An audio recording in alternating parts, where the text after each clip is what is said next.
Sup Shredders, my name is Logan, aka Spiderhands, and welcome to an SP Reacts, where today we got ourselves a track from an act named Mayday, titled In the Blink of an Eye. And if we switch over to here, we got ourselves a track on the screen on Windows Media Player. I've been sent through a video to check out and to review.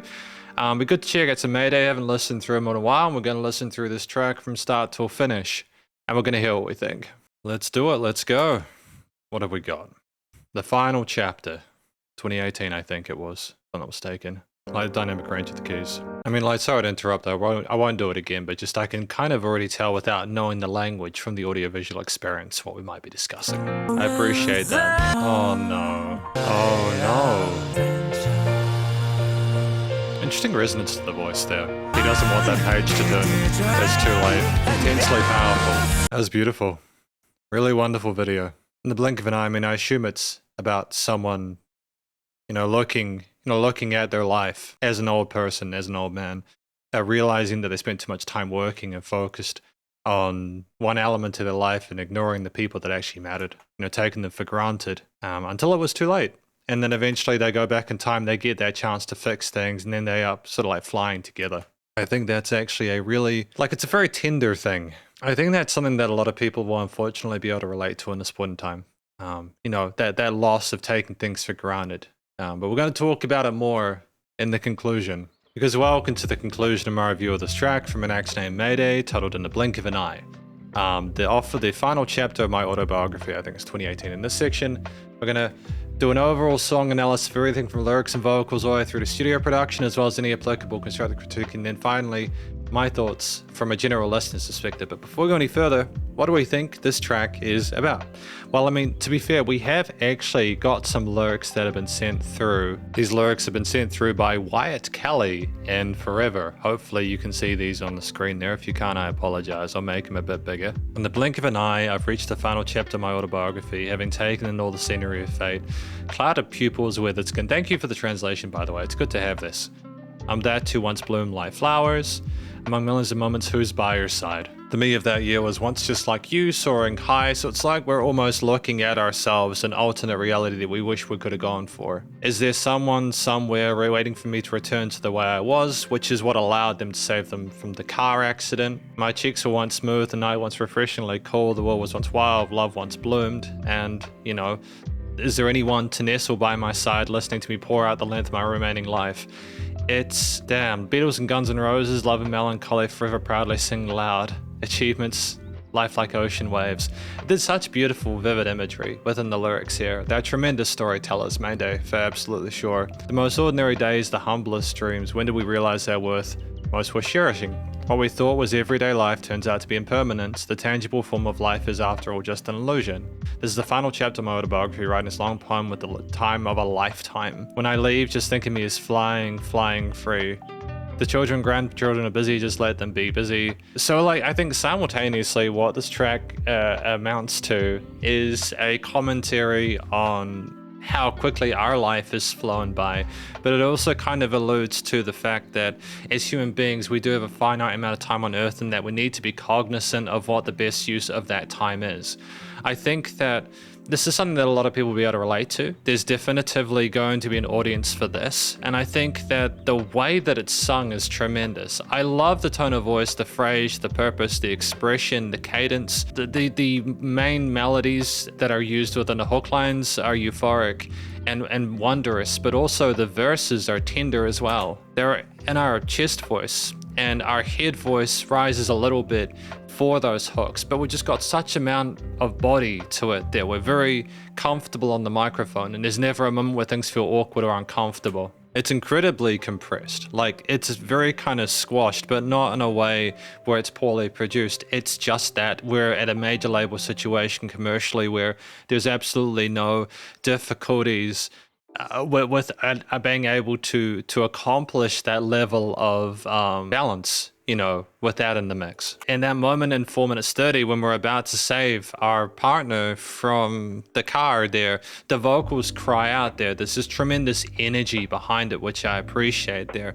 That's the beauty of it, is that if you have too much dynamic range when you're singing there, in terms of the actual production side of things, it can just be a little bit distracting. And of course, as we go through the piece there, you know, like the track gets louder and louder. It staircases as we go through it there, as we get bigger and bigger and our own emotions swell. But I just appreciate that the singer, the storyteller, the narrator, throughout all of this, both in their perspective and the one they're ascribing within the actual audiovisual experience itself, is consistent, well-intentioned, and just, it's a very solid vocal performance all around.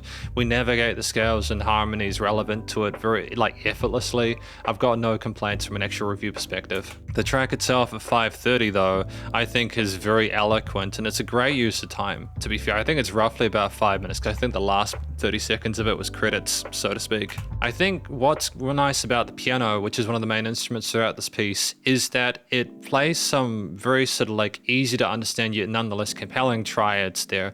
But there's a da da da da da da, there's like movement within it, as if the as if the clock is ticking. And I dig that, because that sense of quiet urgency is paramount to the experience we're describing here, that even if it's not immediately obvious, things are going quicker than you expected. I like that the chord progression that the keys allude to is relatively easy to sort of like follow along to, and is very pleasant, because this kind of subject matter can be kind of affronting for people. So having a perhaps equally confronting chord progression or bass line or sort of tone of harmony can be just a little bit too on the nose. And as we sort of explore our right hand a little bit, or add extra kind of upper keys or notes there for a bit of starriness, I just think it's a nice way to kind of build the first minute and a half of the piece. This track, again, it staircases in certain ways. You've got the 1 minute 40 mark where you have the octave chords come in with the guitars, and they have this shimmer and sheen to them that's golden. It's very crispy sounding, but not too brash or abrasive. It's got this kind of golden tone to it that makes it seem like we're heading somewhere a little bit higher up. And the kicks, they push forward and have a nice sort of pulse to them. There's a power behind that that's very so pleasant. When the voice cracks around the 2 minute mark, I think that matches well with some of the distortion here. Like, we are calling out, we're struggling with what we're talking about.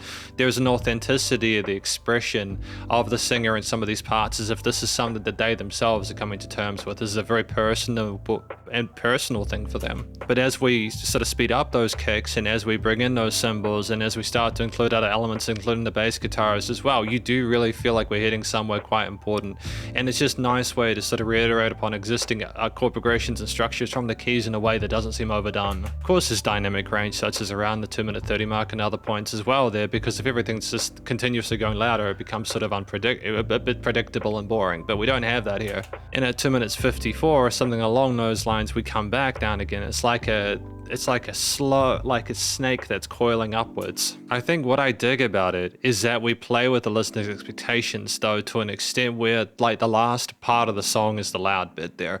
It's almost like we're kind of alluding to something quite overwhelming occurring. And to be fair, when they're in the hospital looking at the woman dying there, I don't think this is necessarily a moment where we want to go, hey, like, let's just kick the listener's teeth in with the audio, intensity at this point. There's like a change of direction with some of the note choices, and a sadness and a bit of stress and discomfort with some of the note choices. Like, we're sort of cascading down somewhere sort of dire, spiraling down. And as we get into that point where the guy is standing up and trying to sort of keep the page up, the song grows from that point, I think, because things have finally gotten real at that stage. We have finally come out of the coma or the slumber, that hypnosis of self, like, just needing to work and work and work and work. And we've realized, oh shit, we need to actually do something differently here. We're going to lose this person.